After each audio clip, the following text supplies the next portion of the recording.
Hello everyone, very very good evening. कैसे हो? Hope करता हूँ आप सब लोग अच्छे ही होंगे। सो फ्रेंड्स, 25 अप्रैल की स्पेशल क्लास में आप सभी लोगों का बहुत बहुत स्वागत है। आज की क्लास बहुत ही महत्वपूर्ण क्लास होने वाली है, तो पूरी क्लास जरूर देखे जाना। और भी क्लासेस अगर आप लोगों को देखनी है तो आप प्लेलिस्ट में जाके देख सकते हैं। प्लेलिस्ट में आपको हर सब्जेक्ट की क्लासेस मिल जाएंगी। तो चलिए क्लास को स्टार्ट करते हैं। आप भी प्रैक्टिस सेट लगा रहे हैं, डेली क्लासेस देख रहे हैं, आपके क्वेश्चंस बहुत गलत हो रहे हैं, तो आप ये मेरा नोट्स ले सकते हैं।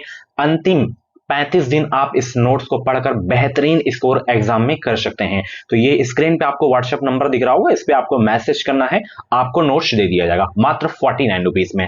एंड अगर आपको बीएड कम फीस में करना है, मात्र 50,000 में अच्छे कॉलेज से करना है, तो आप हमसे कांटेक्ट कर सकते हैं। ये स्क्रीन पे नंबर दिख रहा है, इसको सेव करके रखिए। और बिना एंट्रेंस एग्जाम के आपका एडमिशन नहीं होगा। एंट्रेंस एग्जाम का फॉर्म फिल कर दीजिए एंड एग्जाम दे दीजिएगा, आपका एडमिशन हम करा देंगे। 50,000 टोटल 2 ईयर का हम आप लोगों से लेंगे। SC/ST कैंडिडेट का हम स्कॉलरशिप बेस पे प्रवेश ले लेंगे। हम कौन सी यूनिवर्सिटी से बीएड कराते हैं? राम मनोहर लोहिया अवध यूनिवर्सिटी से हम बीएड करवाते हैं। यहाँ पे ईयरली एग्जाम होता है, यानी कि वर्ष में एक बार आपको एग्जाम देने आना है। एग्जाम टाइम में हम आपको रहने की बिल्कुल फ्री सुविधा देते हैं। तो अधिक जानकारी के लिए आप इस नंबर पे कॉल कर सकते हैं। अगर आप लोगों को हमसे मिलना है तो प्रयागराज में हमारी ऑफिस से आके मिल सकते हैं, अपना डाउट क्लियर कर सकते हैं। तो चलिए सभी को गुड इवनिंग भाई, क्लास को स्टार्ट करते हैं। सबसे पहला प्रश्न आपके स्क्रीन पे है कि भारतीय संसद का अर्थ क्या होता है? राज्यसभा, लोकसभा, राज्यसभा, लोकसभा, प्रधानमंत्री, भारत का राष्ट्रपति, राज्यसभा, लोकसभा, या भारत का राष्ट्रपति, भारत का उपराष्ट्रपति, लोकसभा और राज्यसभा। संसद किन से मिलकर बनता है, ये आपको बताना है। बताइए पहले प्रश्न का राइट आंसर क्या हो जाएगा? गुड इवनिंग सभी को। 2025 में अगर आपको बीएड करना है तो चैनल को आप लोग सब्सक्राइब जरूर कर लीजिए। इस चैनल से आपको निश्चित ही मदद मिलेगी। भारतीय संसद का जो अर्थ होता है वो क्या होता है? भारत का राष्ट्रपति, राज्यसभा, लोकसभा, इन तीनों से मिलकर बनता है संसद। ऑप्शन सी करेक्ट हो जाएगा। निम्न में से किसमें सीसे की मात्रा अधिक पाई जाती है? कोयला, खाने पकाने की गैस, या उच्च ऑक्टेन वाला ईंधन, निम्न ऑक्टेन वाला ईंधन। दूसरे प्रश्न का जवाब दीजिए कि निम्न में से किसमें सीसे की मात्रा अधिक पाई जाती है? तो यहाँ पे उच्च ऑक्टेन वाले ईंधन में जो है अधिक पाई जाती है। ऑप्शन यहाँ पे सी वाला बिल्कुल करेक्ट हो जाएगा। सीसे की मात्रा इसमें अधिक पाई जाती है उच्च ऑक्टेन वाले ईंधन में।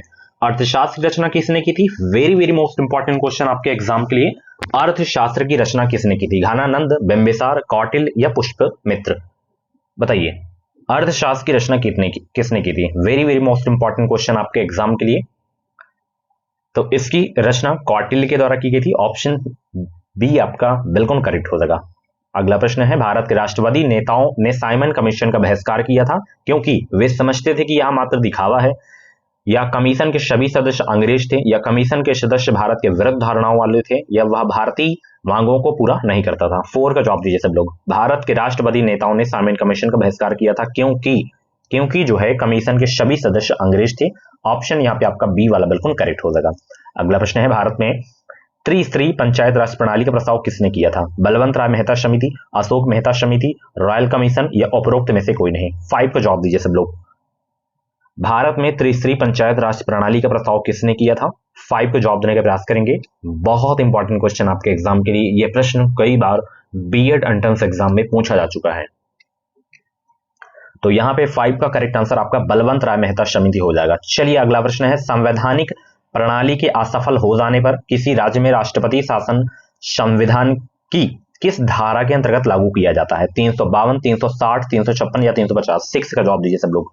संवैधानिक प्रणाली के असफल हो जाने पर किसी राज्य में राष्ट्रपति शासन संविधान के किस धारा के अंतर्गत लागू किया जाता है? तो ये लागू किया जाता है राष्ट्रपति शासन 356। ठीक है, बहुत इंपॉर्टेंट क्वेश्चन है आपके एग्जाम के लिए। 360 वित्तीय आपातकाल, ध्यान रखना। ठीक है, लोहे में जंग लगने के कारण किसकी आवश्यकता है? ऑक्सीजन तथा कार्बन डाइऑक्साइड, ऑक्सीजन तथा जल, सीसा कार्बन डाइऑक्साइड, या सीसा ऑक्सीजन? और वीडियो को लाइक कर दो। और 78% ऐसी हमारी ऑडियंस है जो बिना चैनल को सब्सक्राइब करके क्लास को देखती है, तो आप ऐसा मत करें, सब्सक्राइब करके देखिए। आगे भी आपको जुड़े रहना है, केवल बीएड एंट्रेंस एग्जाम तक ही नहीं, आगे भी आपको हमारे चैनल से हेल्प मिलेगी। जैसे एंट्रेंस एग्जाम के बाद का प्रोसेस क्या होता है, काउंसलिंग में बहुत सारे बच्चे जो है मिस्टेक करते हैं, उनके अच्छे नंबर आते हैं, फिर भी गलत जगह उनको एडमिशन मिल जाता है। तो आप ऐसी गलती मत करेंगे, तो सब्सक्राइब करेंगे ताकि वीडियोस आपको मिलते रहेंगे। एंड बीएड में अच्छा परसेंटेज आप कैसे लाएंगे वो भी आपको बताऊंगा। टेट सीटेट एग्जाम को पहले ही प्रयास में आप कैसे पास कर सकेंगे वो भी आपको बताऊंगा। जैसे मैं UP TET, CTET exam, Bihar STET, REET और भी स्टेट के मैं टेट को क्वालिफाई किया हूं ओनली फर्स्ट अटेम्प्ट में, तो वही तरीका आप लोगों को बताऊंगा। स्मार्ट तरीके से आप पढ़ाई करेंगे तो जुड़े रहेंगे आप लोग हमारे चैनल से, आपको निश्चित ही सफलता मिलेगी। हमारे चैनल से जुड़े रहो। लोहे में जंग लगने के लिए किसकी आवश्यकता है? तो ये ऑक्सीजन और जल की आवश्यकता है, ठीक है, बी करेक्ट हो जाएगा। सीसा है एक क्या? शुद्ध ठोस पदार्थ, अतिशीतित द्रव पदार्थ, या जेल, या जो है बहुलक जिसे पॉलीमर कहते हैं। 8 का जवाब दीजिए सब लोग। सीसा है एक, तो सीसा है एक अतिशीतित द्रव पदार्थ, ऑप्शन बी करेक्ट हो जाएगा। नेक्स्ट क्वेश्चन, यूरेनियम अंततः किस तत्व के स्थायी आइसोटोप में बदल जाता है? रेडियम, सीसा, थोरियम या पोलोनियम? 9 का जवाब देने का प्रयास करेंगे सब लोग। यूरेनियम अंततः किस तत्व के स्थायी आइसोटोप में बदल जाता है? 9 का जवाब दीजिए सब लोग, और पूरी क्लास जरूर देखा करें क्योंकि एग्जाम आपका नजदीक है। तो 9 का करेक्ट आंसर आपका हो जाएगा सीसा। अगला प्रश्न है, राष्ट्रीय पर्यावरणीय इंजीनियरिंग अनुसंधान संस्थान कहां स्थित है? पुणे, दिल्ली, नागपुर, चेन्नई? 10 का जवाब दीजिए सब लोग। राष्ट्रीय पर्यावरणीय इंजीनियरिंग अनुसंधान संस्थान कहां स्थित है? 10 का जवाब दीजिए सब लोग। ये है नागपुर में, ऑप्शन यहां पे सी करेक्ट हो जाएगा। चलिए अगला प्रश्न है, संविधान सभा के अध्यक्ष कौन थे? Pandit Jawaharlal Nehru, Sardar Patel, doctor Rajendra Prasad, doctor B R Ambedkar? कौन थे संविधान सभा के अध्यक्ष? बताइए सब लोग। 11 का जवाब देने का प्रयास करेंगे। सभी को गुड इवनिंग। तो संविधान सभा के जो अध्यक्ष थे डॉक्टर राजेंद्र प्रसाद थे, ये स्थायी अध्यक्ष थे। अस्थायी अध्यक्ष पूछे संविधान सभा के तो वो थे डॉक्टर सच्चिदानंद सिन्हा, ऑप्शन यहाँ पे सी करेक्ट हो जाएगा। और प्रारूप समिति के अध्यक्ष कौन थे? डॉक्टर बी आर अम्बेडकर, ठीक है। और झंडा समिति के कौन थे? कमेंट बॉक्स में छापेंगे सब लोग। अगला प्रश्न है यहाँ पे, भारतीय संसद द्वारा विश्व संसदीय प्रणालियों में से कौन सी अभिनव चर्चा प्रक्रिया समाविष्ट की गई है? प्रश्नकाल, संकल्प, शून्यकाल, ये राष्ट्रपति का भाषण? 12 का जवाब दीजिए सब लोग। भारतीय संसद द्वारा विश्व संसदीय प्रणालियों में से कौन सी अभिनव चर्चा प्रक्रिया समाविष्ट की गई है? तो यहाँ पे शून्यकाल बिल्कुल आपका करेक्ट हो जाएगा, ठीक है। चलिए, पोर्टलैंड सीमेंट में जिप्सम मिलाने से मदद मिलती है? सीमेंट का सामर्थ्य बढ़ाने में, सीमेंट के शीघ्र जमने में, सीमेंट को शीघ्र जमने से रोकने में, सीमेंट की लागत कम करने में? 13 का जवाब दीजिए सब लोग। 13 का जवाब देने का प्रयास करेंगे। पोर्टलैंड सीमेंट में जिप्सम मिलाने से मदद मिलती है, सीमेंट को शीघ्र जमने से रोकने में मदद मिलती है, ऑप्शन सी आपका बिल्कुल करेक्ट हो जाएगा।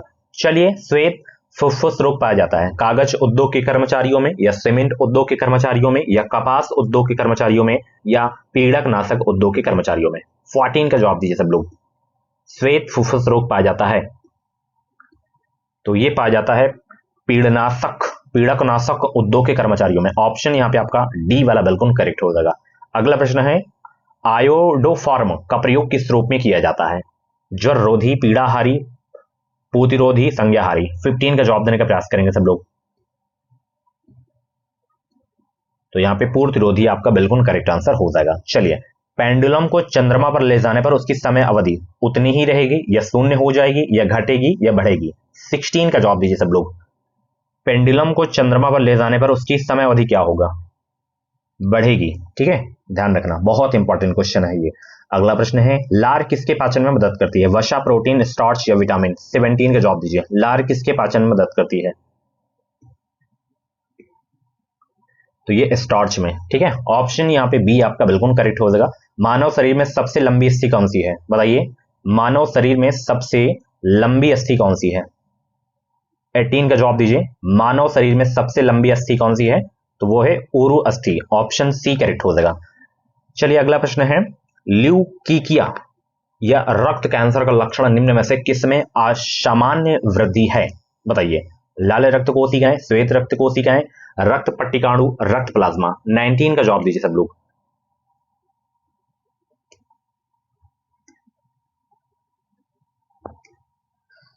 तो यहां पे करेक्ट आंसर आपका श्वेत रक्त कोशिकाएं हो जाएगा, ऑप्शन बी। इस पेड़ की छाल मसाले के रूप में प्रयोग की जाती है? कौन सा वो पेड़ है जिसकी छाल मसाले के रूप में प्रयोग की जाती है? बताइए सब लोग। 20 का जवाब दीजिए सब लोग। तो यहाँ पे 20 का करेक्ट आंसर आपका दालचीनी हो जाएगा, ठीक है। चलिए, नालंदा विश्वविद्यालय को नष्ट करने वाला मुस्लिम शासक था कौन? अलाउद्दीन खिलजी, मोहम्मद बिन तुगलक, या मोहम्मद बिन बख्तियार, या मोहम्मद बिन कासिम? 21 का जवाब दीजिए सब लोग। नालंदा विश्वविद्यालय को नष्ट करने वाला मुस्लिम शासक था कौन? तो वो था भाई मोहम्मद बिन बख्तियार। ऑप्शन यहाँ पे आपका सी वाला बिल्कुल करेक्ट हो जाएगा। चंद्रगुप्त मौर्य के दरबार में भेजा गया यूनानी राजदूत था Kautilya, Seleucus Nicator, Megasthenes, Justin. कौन था भाई? 22 को जवाब दीजिए सब लोग।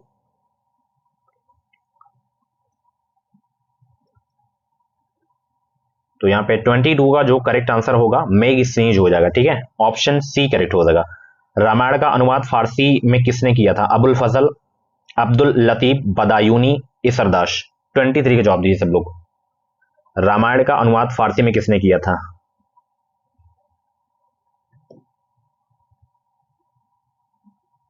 तो यहां पे बदायूनी हो जाएगा। ठीक है, चलिए अगला प्रश्न है, निम्न ब्रिटिश व्यक्तियों में से किसने स्वीकार किया था कि 1857 का विद्रोह एक राष्ट्रीय विद्रोह था? Lord Dalhousie, Lord Canning, Lord Ellenborough, Disraeli. 24 का जवाब दीजिए सब लोग। निम्न ब्रिटिश व्यक्तियों में से किसने स्वीकार किया था कि 1857 का विद्रोह एक राष्ट्रीय विद्रोह था? Very very most important question आपके एग्जाम के लिए। अभी भी वीडियो की लाइक की संख्या बहुत ही कम है, तो फटाफट वीडियो को लाइक करो, आप सभी लोग शेयर भी करो। यहां पे डिसरैली हो जाएगा। ठीक है, चित्रकारी किसके शासनकाल के दौरान अपने उच्चतम स्तर पर पहुंची थी? अकबर, जहांगीर, औरंगजेब या शाहजहां? 25 का जवाब दीजिए सब लोग। चित्रकारी किसके शासनकाल के दौरान अपने उच्चतम स्तर पर पहुंची थी? जहांगीर के शासनकाल के दौरान अपने उच्चतम स्तर पर पहुंची थी चित्रकारी। ऑप्शन यहाँ पे आपका सी वाला बिल्कुल करेक्ट हो जाएगा। चलिए अगला प्रश्न आपकी स्क्रीन पे है। यहाँ पे कौन सा सही सुमेलित है? इसमें एक दूसरे के यहाँ पे विलोम शब्द लिखे हुए हैं, तो कौन सा सही सुमेलित आपको बताना है। 51 का जवाब दिए सब लोग। अल्पायु का दीर्घायु होता है, तो ये तो गलत ही लिखा हुआ। अनुरक्ति का विरक्ति होता है, यही आपका बिल्कुल सही है। ठीक है, चलिए निम्न में से शब्दालंकार नहीं है कौन सा? बताइए शब्दालंकार कौन सा नहीं है। 52 को जवाब दीजिए सब लोग।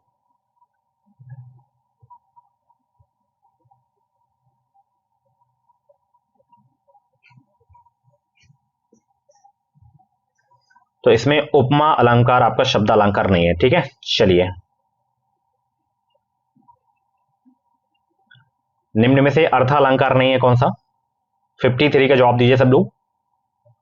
तो इसमें अर्थालंकार आपका वक्रोति नहीं है। ठीक है, ऑप्शन सी करेक्ट हो जाएगा। निम्न में से कौन सा एक भिन्न है इसमें? यमक, वक्रोति, श्लेष, दृष्टांत, कौन सा भिन्न है बताइए। 54 को जवाब दीजिए। तो इसमें आपका दृष्टांत जो अलंकार है ये आपका भिन्न है इसमें। ठीक है, चलिए निम्न में से कौन सा मात्रिक छंद का उदाहरण इसमें? कवित, बर्वे, सवया, मालिनी। मात्रिक छंद का उदाहरण कौन सा है बताइए सब लोग। बर्वे ये आपका मात्रिक छंद का उदाहरण है। ठीक है, चलिए निम्न में से कौन सा वार्णिक छंद है इसमें? कुंडलिया, उल्लाला, मंदाक्रांता, गीतिका, कौन सा है वार्णिक छंद बताइए। 56 का जवाब दीजिए सब लोग।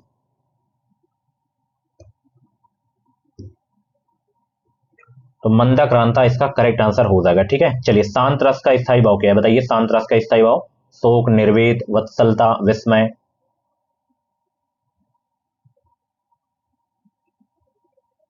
शांत का होता है निर्वेद। ठीक है, चलिए अनुराग किस रस का स्थायी भाव बताइए। अनुराग किस रस का स्थायी भाव है? 58 का जवाब दीजिए सब लोग।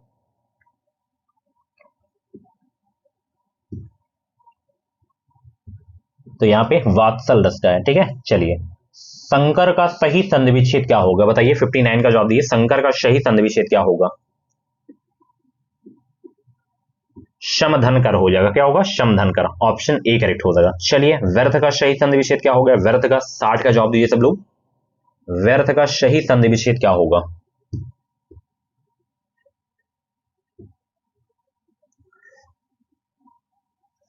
विधन अर्थ हो जाएगा। ठीक है, चलिए निम्नलिखित में से एक वाक्य में क्रिया भक्षण करने के अर्थ में प्रयुक्त हुई है। यह वाक्य है, वह हराम का पैसा खाता है, वह जूते खाता है, वह कसम खाता है, वह आम खाता है। बताइए एक वाक्य में क्रिया भक्षण करने के अर्थ में प्रयुक्त हुई है, वह वाक्य कौन सा है? 61 का जवाब दीजिए सब लोग।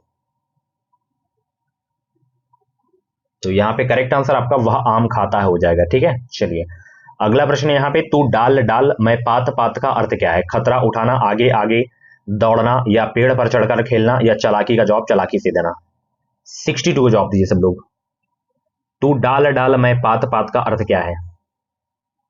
चालाकी का जवाब चालाकी से देना। ऑप्शन डी करेक्ट हो जाएगा। चलिए अकाल पीड़ित में समास कौन सा है बताइए सब लोग।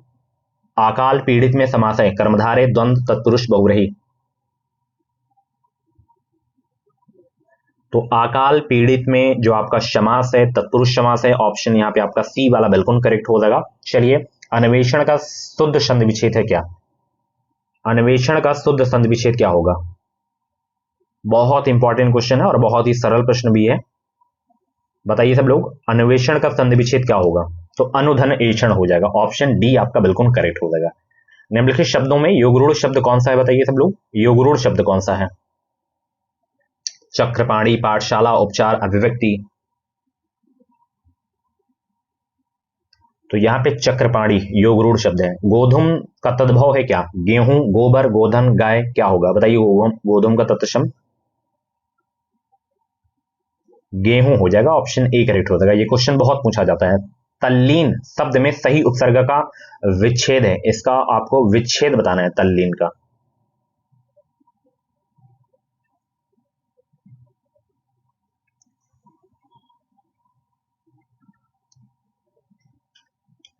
तत्धन लीन हो जाएगा। ऑप्शन डी करेक्ट होगा। शिव का कौन सा अर्थ नहीं है? बताइए, शिव का कौन सा अर्थ नहीं है? महादेव, पशुपति, चक्रपाणी, शंकर।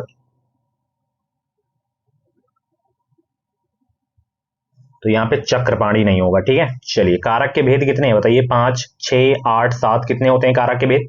कर्ता ने कर्म को करण से के द्वारा। तो कारक के जो भेद होते हैं कितने होते हैं? 8 होते हैं। ठीक है, चलिए, केशव कहीं ना जाए कहिए पंक्ति के रचनाकार हैं कौन? केशव कहीं ना जाए का कहिए पंक्ति के रचनाकार हैं तुलसीदास जी हैं। ऑप्शन सी करेक्ट हो जाएगा। सूरदास प्रेमचंद के किस उपन्यास का पात्र है? वरदान, गोदान या प्रतिज्ञा, रंगभूमि। गोदान इनका जो उपन्यास है बहुत पूछा जाता है, मुंशी प्रेमचंद जी का है। तो सूरदास प्रेमचंद के जो है किस उपन्यास का पात्र है? ये है रंगभूमि का। ठीक है, ये चार उपन्यास के नाम याद रखना। ये सभी जो उपन्यास हैं मुंशी प्रेमचंद जी के हैं। ठीक है, चलिए, यहां पे आपको बताना है कि दिए गए प्रत्येक वाक्य में रिक्त स्थान की पूर्ति उसी वाक्य में काले शब्द के उपयुक्त विलोम द्वारा की जानी है। इसके लिए 4 विकल्प प्रस्तावित हैं, उचित विकल्प का चयन कीजिए। जैसे यहाँ पे आध्यात्मिक लिखा हुआ है, इसका जो है क्या होगा यहाँ पे? बताइए। भारतीय दृष्टि आध्यात्मिक है, जबकि पाश्चात्य दृष्टि का आधार भौतिक है या पदार्थवादी है, निरस्वरवादी है या विभाजन है? क्या होगा? बताइए, 72 को जवाब दीजिए सब लोग। भारतीय दृष्टि आध्यात्मिक है, जबकि पाश्चात्य दृष्टि का आधार भौतिक है। ऑप्शन ए करेक्ट हो जाएगा। स्वच्छ जल के अभाव में हमें दूषित जल पीकर ही प्यास बुझानी पड़ेगी, या तप्त जल पीकर, या उष्ण जल, या शीतल जल? क्या होगा? 73 का जवाब दीजिए सब लोग।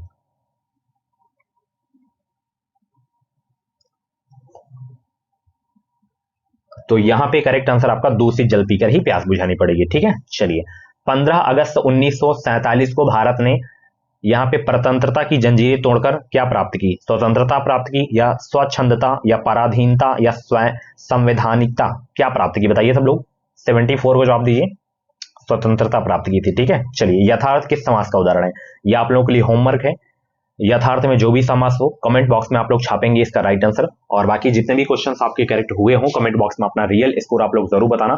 बाकी अगर आप लोगों को 2025 में यूपी से बीएड करना है, बिहार से बीएड करना है, तो डेली क्लासेस आपको देखनी है। एंड 50,000 में अगर आपको बीएड करना है तो आप हमसे कॉन्टेक्ट कर सकते हैं। बहुत ही अच्छे कॉलेज में आप लोग हमें एडमिशन कराएंगे, 2 साल आप लोगों से जुड़े रहेंगे।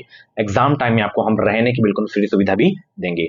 अधिक जानकारी के लिए आप नंबर पे कॉल कर सकते हैं, या तो प्रयागराज में हमारी ऑफिस से आकर आप लोग मिल सकते हैं। Thank you so much, bye bye, take care.